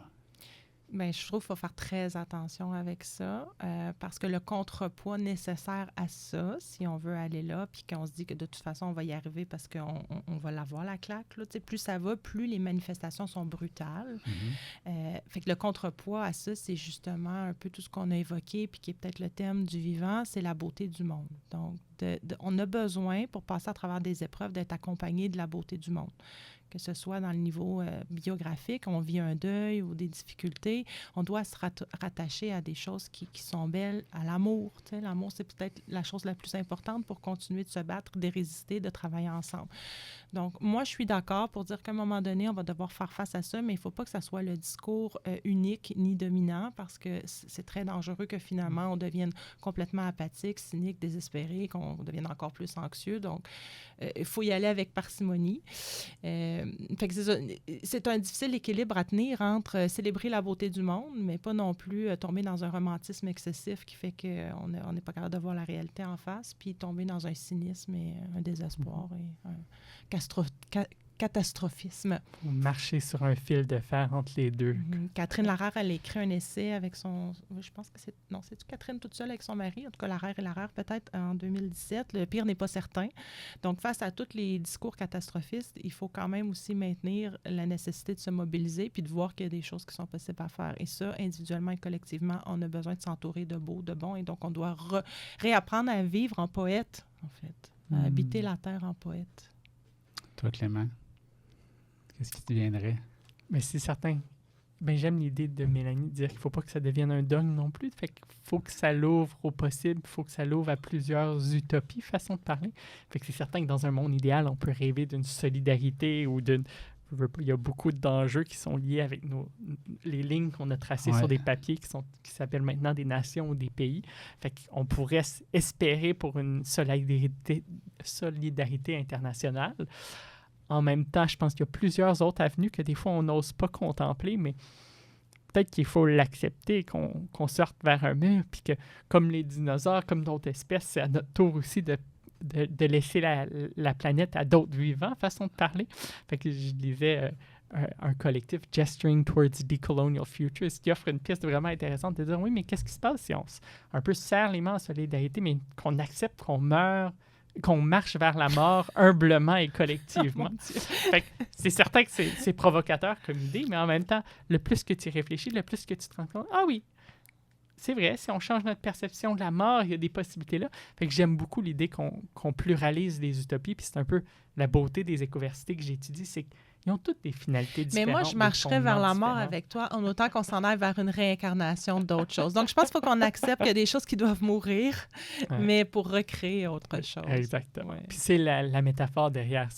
Une des métaphores que le collectif dont j'ai mentionné parle, c'est justement l'idée que faut marcher vers la mort de plusieurs des systèmes qu'on a créés afin d'être capable de créer d'autres choses qui est véritablement différent. J'aurais le goût de partager une anecdote. Je ne sais pas si tu vas être capable de reprendre la balle de ton entrevue avec ça, mais ça m'est arrivé juste avant-hier, fait que ça m'habite super gros. Je suis allée prendre une belle marche, là, pour ceux qui connaissent l'Estrie, là, sur le bord de la rivière Massawippi, là, à partir de la mine de Capleton. Puis là, à un moment donné, ben, pas très, très loin là, de l'entrée du sentier, il y a une genre d'ouverture sur le bord de la rivière. Puis là, il y avait un bel arbre avec une branche là, qui s'avance. Puis par les années passées, il y avait souvent, elle n'est pas construite encore, mais il y avait souvent une guêpière qui était là. Puis c'est un endroit très, très poétique. Hein, le vent, le courant d'eau, il faisait beau, c'est l'été qui se lève, il y a des odeurs de fleurs. Et là, j'arrive là, il y a un jeune homme d'à peu près 18-19 ans qui est assis sur une branche, pas très loin de l'eau. Il a laissé sa petite trottinette électrique à côté de lui. Et là, dans ma tête à moi, tu sais, je le vois de loin. Voilà un jeune homme qui sait contempler les beautés de la nature. Alors, je trouve ça beau. Et je m'approche, mais finalement, il regardait son écran de téléphone. Et je m'assois en arrière de lui. Et puis, ben, je peux pas faire je peux pas m'empêcher d'épier un peu ce qu'il regarde sur son écran. Je dis, il y a peut-être des courriels, il y a peut-être des choses importantes à régler. Mais non, il faisait défiler à toute vitesse des mimes, puis bon, d'autres choses sur des réseaux sociaux. Et je suis restée environ une demi-heure, et pendant une demi-heure, il n'a pas levé ses yeux une seule fois du téléphone. En tout cas, si jamais il nous entend, peut-être qu'il va se reconnaître. Et je me suis dit, mon Dieu, mais c'est tellement pour ça que je m'engage en éducation, parce que le questionnement que je me suis posé, je me suis dit, mais comment ça se fait que dans un endroit si plein de poésie, qui porte à la rêverie, que quelqu'un a besoin d'aller swiper comme ça sur son téléphone? Et l'hypothèse que je me suis donnée, c'est que le monde a été tellement désenchanté à travers la modernité. Il a été tellement réduit à une seule dimension, comme Mohamed Taleb dit, que c'est un érudit que j'adore, là, que je vous invite à suivre là, sur les réseaux sociaux. Mohamed Taleb dit qu'avec la modernité, le réel a été réduit au matériel. On y a enlevé tout le spirituel, tout le symbolique, tout l'imaginaire. Et donc, toutes les épaisseurs de couches du réel ont été réduites à quelque chose de plat. Et là, je me suis dit, est-ce que c'est tellement ça, en fait, que ce jeune homme qui est un être humain qui a besoin de symbolique, d'imaginaire, de beauté, de poésie, se retrouve dans cet endroit qui en est rempli et qui finalement ne peut pas le voir, ne peut pas le ressentir et qui cherche ailleurs pour le ressentir dans une réalité virtuelle. En tout cas, c'est ma question du jour, mais c'est ça. Est-ce que l'éducation peut aider à ce qu'on retrouve cette capacité, en fait, ces multiples couches dans le réel de sens? Moi, j'ai une hypothèse que je vous partage, en fait.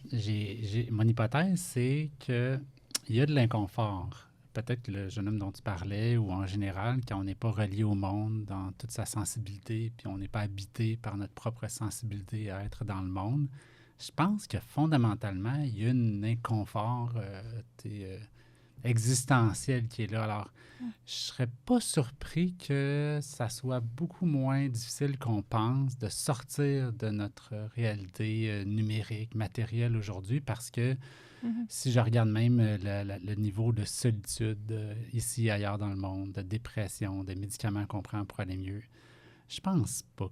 En fait, il nous offre pas le bonheur escompté, ce monde-là. Alors, c'est comme latent. J'ai comme l'impression que c'est latent. Puis quand je vous écoute, puis que je vous entends, puis que je vous ai lu, je me dis, OK, il y a beaucoup d'inspiration. Peut-être qu'elle est peut-être pas assez dans des sphères publiques importantes ou... je sais pas ce que vous en pensez. Ah ouais, moi, je pense qu'il y a quelque chose. Là. Juste le fait, en fait, que tu poses ces questions-là à travers ton balado, ça manifeste déjà l'intérêt de poser la question. Donc, ça y répond peut-être pas. Là. Peut-être on répond pas à rien aujourd'hui, mais déjà... Puis, je veux dire, nous, on est juste un petit brin là, de sable dans tout l'univers. Là. On le voit que c'est quelque chose qui est en germe, puis qui veut. Puis je trouve ça le fun, ce que tu dis. Je m'excuse, je ne vais pas monopoliser la conversation, mais tu répondras. C'est que, en fin de compte, l'être humain, même si ça a été tellement vite, notre évolution dernièrement, là, anthropologiquement, là, on a encore les mêmes. On a encore les mêmes besoins. Puis c'est juste qu'on a trouvé les mauvaises réponses, je pense. Ou en tout cas, on a besoin, moi, je ne suis pas technophobe, là, on a juste besoin de réajuster la façon dont on répond à nos besoins. Je pense qu'il ne faut pas juste chercher des nouvelles réponses. Je pense qu'il faut aussi se poser des nouvelles questions. Puis je pense que c'est beaucoup là aussi le rôle de l'éducation en ce moment, dans le contexte des multiples enjeux qui sont interreliés. Et puis se poser des nouvelles questions, même ça, c'est difficile. Moi, je fais une thèse théorique, là, puis il faut que je fasse semblant que c'est pas ça que je fais. Parce que poser des nouvelles questions, puis à proposer des nouveaux objets de recherche, c'est pas vraiment valorisé dans le milieu de la recherche. Donc, ça fait 4 ans là, que je suis au doctorat. Je suis une bonne étudiante. J'ai déjà un poste de professeur. J'ai eu aucune bourse. Chaque fois, on me dit que j'ai pas de potentiel en recherche. Moi, je sais pas, je pose une hypothèse. Est-ce que le fait de poser des nouvelles questions, c'est pas suspect aujourd'hui dans notre monde? Je sais pas, je me pose la question. J'ai pas envie de me prononcer. Mais moi, je pense que je vis pas mal ce que tu vis. Je m'enligne vers la maîtrise et je sens que ça va être un défi énorme pour moi, mais je trouve que l'exercice même de vouloir le faire, je ne sais pas pour toi, est un exercice d'apprentissage. J'apprends à rencontrer le monde universitaire, j'apprends à rencontrer ces institutions-là qui sont fondamentales là, et qui sont de plus en plus instrumentalisées par le politique, par des idéologies, en fait, par des intérêts idéologiques liés au capitalisme, en fait. Alors, puis pourtant, c'est encore des alliés. C'est encore... Ben, on est là. Ben c'est ça. On peut pas s'en passer. Il faut trouver une façon de de transformer. Ben, il y a plein de chemins possibles, je pense. C'est juste qu'il y a l'habitude et le confort du connu qui est encore très maître de nos relations au sein des universités, je pense. C'est mon... Quand tu parlais d'inconfort tantôt, je ne sais pas, tu ne l'as peut-être pas défini très bien, fait que je ne suis pas sûre de le comprendre, mais après, quand tu racontais, je dis, est-ce que c'est lié à la peur? En tout cas, dans le langage courant, des fois, on va dire, mettons, je rencontre beaucoup de pédagogues qui font de la pédagogie en plein air. Là. On n'a pas parlé encore, ça m'étonne. Un de mes prochains balados. OK. Ça, c'est bon. Mais ils vont dire, on a emmené les enfants, mettons, à un lac ou travailler dans la terre. Là, les enfants avaient peur. Là. Pourquoi est-ce que les enfants ont peur? Puis mon hypothèse, puis je ne sais pas si ça vient rejoindre ton idée du confort, c'est qu'en réalité, ces enfants-là, comme je disais tantôt, n'ont pas besoin, c'est pas parce qu'ils sont déconnectés puis que là, ils ne veulent pas se connecter. C'est plutôt qu'ils sont connectés à autre chose, sur d'autres modes. Et là, tout à coup, on les amène dans un... On les amène dans un endroit, mettons, où il n'y a pas de téléphone, où il n'y a pas de technologie. Là, ils perdent leur repère parce que tout à coup, c'est comme si on les arrachait, on leur arrachait leur lien. Et ça, c'est comme un grand vertige existentiel. Là. Et ça, c'est comme si tu es flotté, jeté dans l'univers, comme disait Heidegger. Mais là, en plus, on leur demande de se reconnecter, si on veut. En tout cas, c'est ça dans l'esprit, mais c'est de transformer leur rapport au monde. À quoi? Puis selon quel mode? C'est peut-être... Puis là, on vit ça dans des petits ateliers là, à petite échelle avec des enfants. On constate la difficulté, mais en fin de compte, c'est le défi de l'humanité à l'heure actuelle, ou en tout cas de la civilisation moderne et occidentale, de transformer ça. Fait que c'est un grand vertige civilisationnel. Tu veux-tu acheter quelque chose, Clément? Mais juste dire que, ironiquement, c'est probablement justement l'éducation qui a créé cette peur-là. Parce que moi, je regarde ma petite fille qui a 2 ans, elle, il n'y a toujours aucune gêne, il n'y a aucun filtre, il n'y a aucun réseau social, mais elle se met les mains dans la terre, elle prend les vers de terre, elle prend les limaces, les sangsues, les escargots. Puis là, après, elle va le mettre dans la main de ses tantes, ses amis, ses oncles. Puis à chaque fois, c'est... Mais c'est ça. Puis, on voit que c'est vraiment une peur qui a été socialisée, mais... Au bout de la ligne, est-ce qu'on est né pur? Puis de là aussi, encore une fois, l'importance d'être très soucieux de la relation, du rapport du rapport à la nature, au vivant dont on fait partie, que l'éducation inculque dès un très jeune âge. Ouais. Mais quand j'accompagne des personnes formatrices ou des enseignants, souvent, elles vont dire « Ah, mais là, tu sais, comment je vais faire pour... » Là, d'abord, il faut tout qu'ils absorbent ça. Là. C'est tout le discours qu'on a actuellement. Mais là, maintenant, comment est-ce que je vais leur faire comprendre ça aux enfants? Tu sais, mais ça a été tellement compliqué pour moi qui suis un adulte de déconstruire ça puis de voir le monde autrement. Comment je vais faire avec les enfants? Mais je suis comme « Mais non, tu sais. » Tu n'as pas à les convaincre, tu as à apprendre d'eux. Donc, sois attentif à comment ils rentrent en relation avec le monde, comment ils racontent, comment ils personnifient une libellule ou des animaux. Et c'est eux, dans le fond, ils l'ont déjà, ce lien-là. Fait que tu dois surtout être attentive à ne pas le briser ou à ne pas leur dire qu'ils sont erronés dans leur vision du monde, puis à apprendre d'eux. C'est un dialogue. Donc, enfin, je pense que cette idée d'éducation vivante va redonner...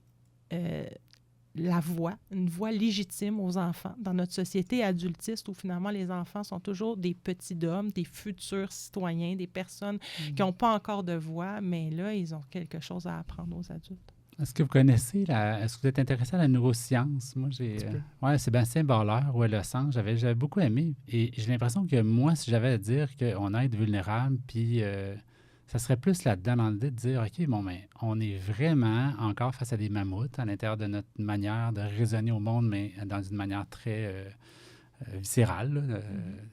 Fait que le jeune homme, tu parlais d'aller au bord de la rivière, c'est du conditionnement. Puis il y a plein de gens qui de l'autre côté de l'écran, qui veulent le conditionner à rester sur l'écran. Alors, il y a comme une forme de vulnérabilité qu'on a en tant qu'humain parce qu'on est aussi nature. On est aussi une espèce qui a ses propres enjeux de conditionnement et autres.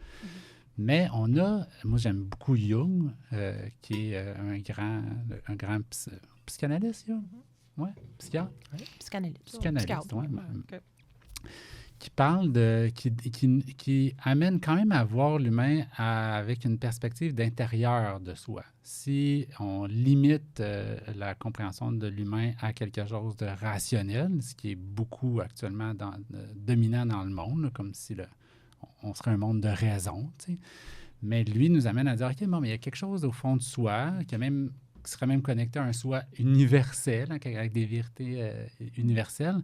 Alors peut-être que j'ai l'impression que là-dedans, il y a une piste intéressante. Quand je parlais de l'inconfort, je me dis peut-être qu'on n'est peut-être aussi pas assez branché sur quelque chose au fond de nous qui nous permet de constamment nous faire confiance dans le sens de ce qu'on a envie d'exister dans le monde puis de ce qui émerge en nous de vouloir exister. Parce que si je veux uniquement être en fonction des autres, en fonction de ce qui se passe à l'extérieur de moi, je ne suis pas plugué là. Il y a quelque chose qui m'habitera pas, mais mon hypothèse, qui génère de l'inconfort. Mais ce que tu soulèves, justement, ça nous ramène à toutes les dichotomies ou les dualismes de la modernité. Donc, avec les Lumières, on s'est...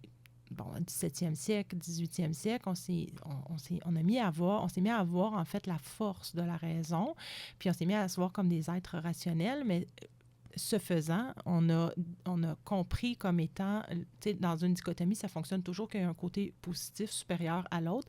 Donc, tout ce qui était les raisons, les passions, les émotions inférieures à la raison. Mais en fait, en faisant ça, on diminue la capacité, le pouvoir de la raison. Fait une raison qui se nourrit aussi des émotions puis de l'intérieur, parce que ça vient aussi avec la dichotomie extérieur-intérieur. Donc, ce qui est à l'intérieur de nous aide à mieux réfléchir et vice-versa. C'est ça qui est fait que c'est pas la question de choisir entre les deux. C'est deux choses qui sont interreliées. Moi, vous êtes intéressé aux penseurs aussi. Moi, ce qui m'a fasciné récemment, c'est de comprendre mieux Descartes, qui nous a tellement influencé de par le « je pense, donc je suis », où est-ce qu'il a voulu imaginer le monde dans la raison. Et je ne sais pas qui a dit ça, mais il dit « Ah, moi, c'est drôle, je dirais « tu es, donc je suis ». Et là, on aborde l'importance de la relation. Ubuntu? Ouais. C'est une sagesse africaine, oui, c'est ça. OK. Puis en fait, c'est je suis parce que nous sommes, mais je suis parce que tu es, mais c'est plus nous encore que tu. Là, mais... J'aurais envie d'aller vers vous encore pour parler de l'importance de la relation. On l'a abordé, là, mais je pense qu'il y aurait quelque chose encore là-dedans que vous pourriez nommer comment dans l'éducation, comment dans l'existence d'être ensemble, la notion de relation est primordiale. Je l'ose penser qu'elle est primordiale. Oui. Puis que malheureusement, souvent les relations, c'est quelque chose qui est intangible, qu'on ne voit pas, fait qu'il est souvent dévalorisé, notamment dans le monde de la recherche. Souvent, on veut des objets, on veut du concret. C'est quoi les acteurs concernés? Fait qu'il commence à avoir des méthodologies qui s'intéressent aux relations, mais au bout de la ligne, le vivant dépend justement de toutes ces interrelations-là, puis justement de cette interexistence-là. Avant d'aller plus loin, je vais voir si tu voulais rajouter de quoi. Puis pour moi, justement, quand on voit à quel point on est dépendant de ces interrelations-là, puis qu'il faut prendre soin, qu'il faut care pour l'ensemble de ces relations-là, c'est là que ça change un petit peu notre rapport au monde. Puis c'est là aussi qu'on se rend compte que pour nourrir d'autres relations, d'autres endroits dans les écosystèmes, il faut faire des sacrifices. Puis je pense que ça, c'est quelque chose qui n'est pas facile à entendre ou encore moins à faire. Mais je pense qu'il y a beaucoup de l'éducation qu'au bout de la ligne, c'est de réorienter nos désirs puis de comprendre qu'on a beaucoup de nos désirs qui ne sont pas nécessairement pour le meilleur du grand tout métabolique. Puis souvent, on ne le voit pas parce que c'est des actions qu'on pose qui ont un impact ailleurs.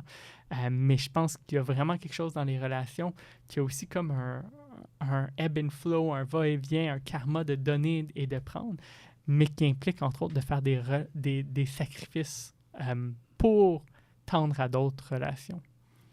Est-ce qu'il n'y aurait pas dans les relations tout ce qu'on nomme, qu'on aimerait que les gens rencontrent, vulnérabilité, tout ce qui est difficile dans l'existence, c'est dur. Être en relation, c'est difficile. C'est pas, autant il y a de la joie, c'est important. Tu sais, quand tu dis on peut imaginer un monde, acceptons que le monde soit vulnérable, ça va pas mieux vers l'effondrement, puis on se dit non, aussi il faut y aller vers quelque chose d'aussi de l'espoir. Mais c'est ça aussi une relation. Autant ça peut être exigeant puis difficile, autant que ça peut être merveilleux. Tu sais, être complètement dans un sentiment d'interconnexion, d'amour profond, faire l'amour, je ne sais quoi. Il y a quelque chose de beau là-dedans, mais qui est une forme d'expérience extraordinaire. Puis je nomme ça, puis en même temps, je me dis, hey, ça, c'est pas mal l'ennemi de la société de la consommation.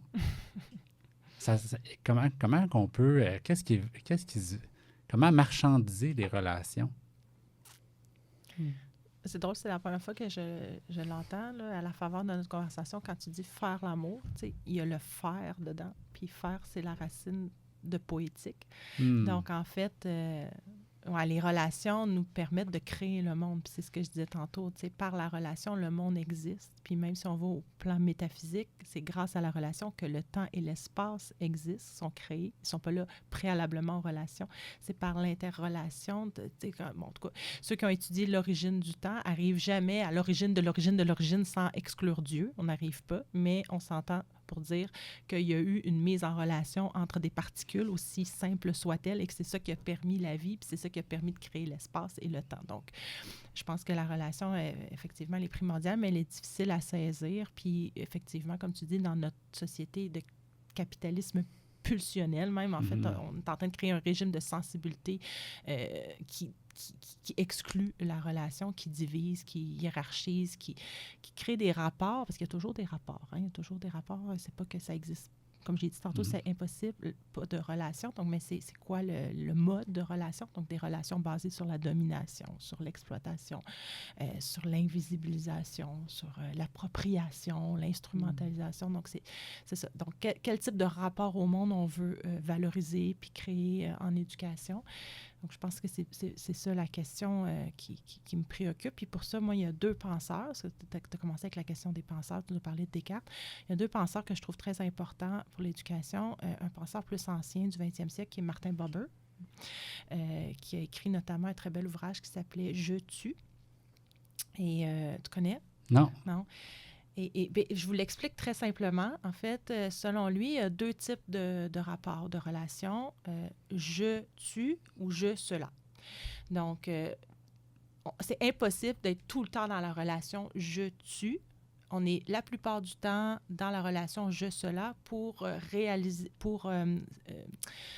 atteindre des objectifs, en fait. Pour qu'on puisse vaquer à nos occupations quotidiennes, on est toujours un peu dans le « je cela ». Cela me permet de, puis je dois vivre cette relation-là pour atteindre tel objectif. Mais il y a des moments dans la vie, puis il faut essayer de les valoriser puis les cultiver le plus possible, qu'on rencontre le tu. Et quand on rencontre le tu, c'est une présence pleine et entière. Donc, il y a vraiment une dimension spirituelle où, finalement, je ne suis pas dans une relation d'instrumentalisation, mais la personne, elle m'apparaît dans toute sa splendeur. Quand je dis la personne, il parle aussi de l'arbre, une présence, un être. Et il a vécu ça avec, quand il était tout petit enfant, la première fois, avec une petite pierre au bord de la route, une petite pierre de mica qui lui est apparue dans toute sa splendeur. Donc, si on peut, le plus possible, arriver à vivre ces moments de « je tue », on est dans une meilleure forme de rapport au monde, quoiqu'on ne pourra jamais être tout le temps là-dedans parce qu'on n'avancera pas, on sera toujours en contemplation. Okay? Mais l'autre chose qui est très intéressante dans sa pensée, c'est que ma relation « je tue » change la valeur du « tu », change la consistance du « je », je veux dire. Donc, si je suis dans « je tue », c'est pas le même « je » que quand je suis dans « je cela ». Donc, c'est pas seulement ce que je fais à l'autre, mais c'est ce que la relation, elle change nos identités. Donc, le plus souvent que je vais soigner mes relations pour vivre du « je tue », le plus que ma valeur à moi va changer aussi, puis que bon, en tout cas, tu pourras l'interpréter comme tu voudras, mais ouais, fait qu'il y a Buber, puis après ça, bien, très, très près de nous, il y a Hartmut Rosa, que tu dois connaître. J'adore. Oui, tout le monde lit de plus en plus. Et ben, j'ai l'impression qu'il ne nomme pas Buber dans ses écrits. Il faudrait que je retourne voir, mais il y a une en plus, j'ai vu dernièrement qu'il était quand même directeur d'un centre, Martin Buber. Mais veux-tu en parler de Rosa? Je te laisserai aller. J'ai vu comment tu écrivais bien sur Rosa. Je pense que ça en parlerait mieux que toi. Ça fait un petit moment que je n'ai pas écrit dessus, mais c'est celui, il parle d'axe de résonance. Puis pour lui, la résonance, c'est un mode d'être au monde qui est contraire à l'aliénation. Et donc, il y a différents axes. Là. Il y a des axes verticaux, horizontaux, avec la nature, avec la religion. Bon, je ne rentrerai pas là-dedans, mais c'est l'idée qu'il existe une certaine forme de rapport au monde résonnant par opposition à une forme de rapport au monde aliénant. Et quand on est dans une forme de rapport au monde résonnant, ben, on peut assimiler le monde, c'est-à-dire se transformer. C'est transformatoire pour soi et pour le monde. Mais bon, je pourrais rajouter, là, je vais vite un peu.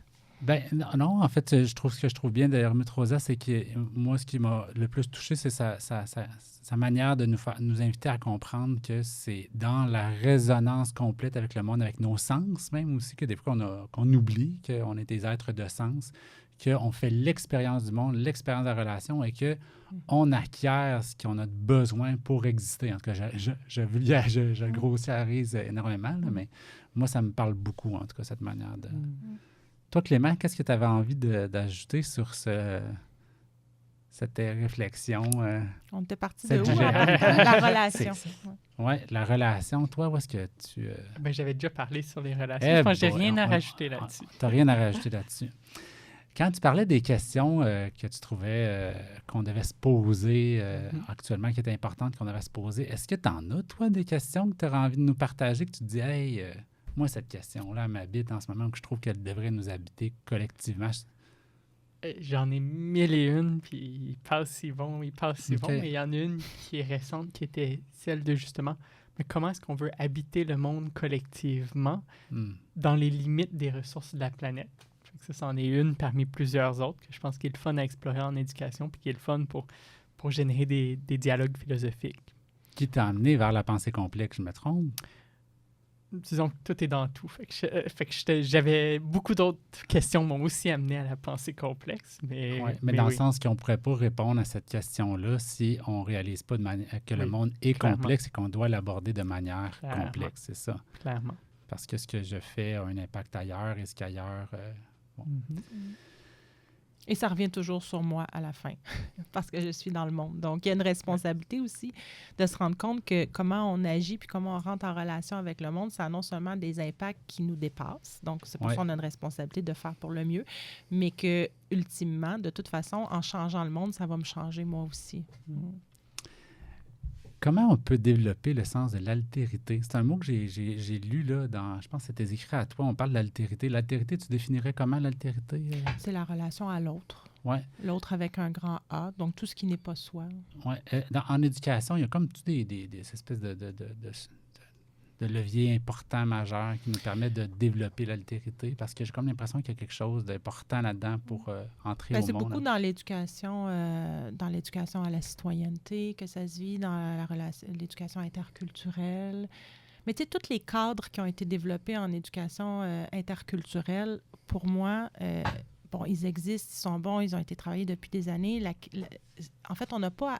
Quand on veut parler d'éducation vivante, d'éducation relative à l'environnement, on n'a pas à réinventer tant de choses que ça. On a à élargir les cadres déjà existants. Donc, tout ce qu'on sait, tout ce qu'on a construit comme savoir en éducation interculturelle, il faut juste comme comprendre que dans la culture, il n'y a pas juste des êtres humains et des sociétés, mais aussi d'autres qu'humains. Donc, je pense que les réflexions qu'on a déjà pourraient s'ouvrir. C'est pour ça que peut-être éducation politique pourrait devenir plus éducation cosmopolitique, parce que oui, les autres qu'humains, mais aussi toute la dimension spirituelle dont on parle depuis tantôt, qui est souvent l'éléphant dans la pièce, là. Le politique? Le cosmopolitique. Tu dis que c'est l'éléphant dans la pièce? J'ai pas compris. Dimension spirituelle. Ah, OK. Comme on ne veut pas trop en parler dans notre contexte d'éducation laïque, on ne sait pas trop par quel bout prendre ça. C'est glissant. Donc, je ne sais pas, moi, dernièrement, ma réflexion, c'est quand on parle d'éducation politique, qui est lui-même aussi difficile à rentrer dans l'éducation parce que ça génère des craintes, là. Mais... partons de ce qu'on a en éducation interculturelle, puis ouvrons aux autres qu'humains, puis à notre relation au cosmos, de manière plus générale, donc à ce qui fait sens pour nous. Puis de là-dedans, je pense que les arts ont leur rôle à jouer comme médium d'éducation qui ne soit pas un endoctrinement. Parce que dernièrement, j'ai pas eu le temps de le lire, mais j'ai vu une note de lecture d'un ouvrage qui s'appelle « Féral », Charlotte Cosson, je pense, puis elle écrit... les arts sont la matérialisation de notre relation à l'âme du monde. Et l'âme du monde, c'est un peu ça aussi, le vivant. Depuis tantôt qu'on parle l'anima mundi, le fait que le monde est vibrant, qu'on en fait partie, que c'est mouvant, que c'est vivant. Ben, l'artiste, tout le monde peut être artiste, là, donc dans cette capacité, en tout cas, en donnant le droit aux enfants, en leur ouvrant le chemin de la création, bien, ça ouvre aussi un chemin d'expression de ta relation au monde. T'sais. Puis ça, c'est spirituel. Oui. C'est drôle parce que, je veux juste vous dire que je pense que ça fait longtemps qu'on parle, mais j'ai comme pas le goût d'arrêter notre conversation tellement que je l'aime, mais on va devoir tranquillement aller vers la fin de l'entrevue. Mais ça me touche beaucoup quand tu parles de l'éléphant dans la pièce, qui est la spiritualité. Tu vois, même je ne l'avais pas entendu tellement que c'est un éléphant. Non, mais j'ai comme plusieurs pistes, mais moi aussi, fondamentalement, j'ai l'impression qu'il y a quelque chose qui est un secret que je ne sais pas comment on va faire parce que pour moi, les gens qui touchent à du sacré, que je côtoie, il y a comme quelque chose de sacré on ne veut pas nécessairement rendre dans l'espace public parce que c'est très intime, c'est très vulnérabilisant même, parce qu'on peut dire les femmes ont été traitées de sorcières parce qu'il y avait une relation à la spiritualité, au sacré différent, puis il n'y a rien qui nous garantit que ça ne va pas changer dans le monde, tu comprends? Mais en même temps, moi, c'est quelque chose qui m'habite. Je me dis, OK, est-ce qu'on on est vers... Puis ça, c'est ce qui se vend le plus, les livres encore de croissance personnelle et autres. Il y a comme quelque chose là qui est latent, qui existe, puis qui est fort, mais que je me demande quand est-ce qu'il va venir prendre... Ironiquement, je pense, dans le monde de l'éducation, souvent, on a comme dit « Ah, ben tout ça, ça appartient aux facultés de théologie, puis le reste, on va pas y toucher. » On va la faire. Je pense que ça vient dans l'idée, justement, de Fait que j'ai le goût de dire, quand on va... Parce qu'ils ont presque fermé la faculté de théologie, ben si tout ce monde-là irait puis habiterait dans les autres sphères de la société, je pense que c'est ce qu'il nous faut pour pousser plus loin ces questionnements-là sur, justement, plein de grandes questions qui sont tellement essentielles aux vivants. Ben, on a un grand pas à faire comme société aussi pour départager le religieux du spirituel. Ah, mon Dieu. Puis là, dans le contexte québécois, c'est vraiment comme... Écoute, on est très, très loin là, de la coupe aux lèvres avec tout notre passé judéo-chrétien et tout ça. Là, je veux dire, dernièrement, on a enlevé le programme d'éthique et culture religieuse pour culture et citoyenneté québécoise. Donc, on est très, très loin de ça. C'est pour ça que, d'après moi, l'éducation vivante, l'éducation relative à l'environnement, l'éducation artistique, c'est une façon aussi de vivre sa spiritualité à travers le sensible, à travers le sens sensible. Hein? Mais rentrer dans un programme national, la question spirituelle, comme telle, de manière explicite, je pense pas voir ça demain matin. Là. Mais qu'on le veuille ou pas, c'est là. Ben, c'est ça.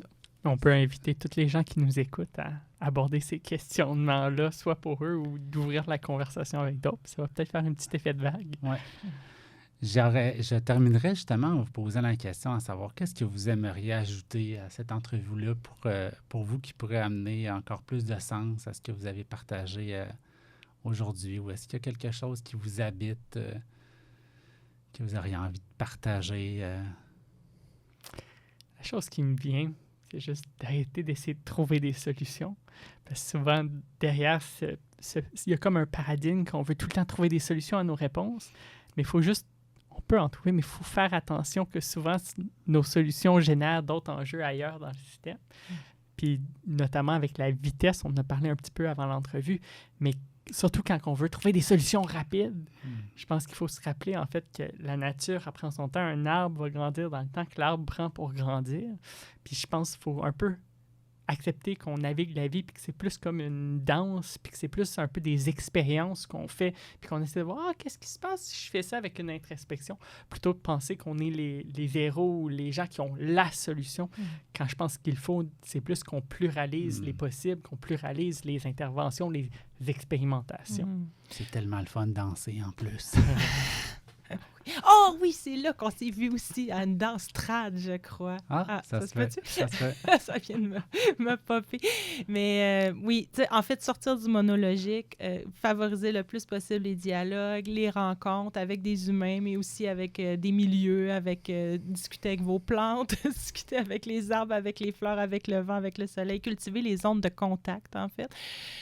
Puis concrètement, s'il y a des gens qui ont envie, en tout cas, je vais parler pour moi, puis tu verras Clément, mais qui ont envie de continuer la conversation, ça me fait plaisir toujours de recevoir des sollicitations à discuter. Donc, vous pouvez m'écrire. Pareil de mon côté. On invite à la curiosité et à se faire confiance. Ouais. Dans nos découvertes, dans ce qu'on a envie de découvrir. Dernièrement, ce que je vais rebondir encore sur curiosité, le mot awesome. Oui, j'ai de la misère à le dire. Vas-y, avec ton bon anglais, awesome. Awesome. Commence par A-W-E. Et puis, c'est quelque chose à développer aussi en éducation de plus en plus, le sens du high, du wonder, donc l'émerveillement, mais aussi de la présence qui nous prend tout entier et qui motive, en fait, la curiosité, le désir d'apprendre, d'en savoir plus, puis en même temps qui nous met dans une posture d'humilité et qui nous met en éveil, parce que ça vient aussi de la même racine de « aware », donc qui aide à la conscience qu'on a dit qui était tellement importante. Donc, laissons-nous émerveiller. Ben, moi, ça m'a émerveillé, en tout cas, de vous découvrir dans vos écrits depuis une journée ou deux, puis de notre rencontre réelle aujourd'hui. Puis j'espère que le public aura tout autant apprécié. Alors, merci à vous deux. Merci Merci. beaucoup. Au revoir.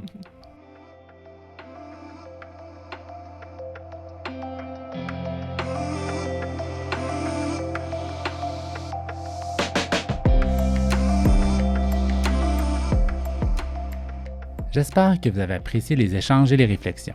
Il me ferait vraiment plaisir de recevoir vos commentaires et suggestions pour que je puisse améliorer la qualité du balado. Vous pouvez me les communiquer via la page Facebook Juste pour vivre, mon LinkedIn ou sur Instagram. Profitez-en pour partager les entrevues que vous avez aimées et restez à l'affût. Une 20aine d'épisodes sera mise en onde d'ici la fin de l'été. À bientôt!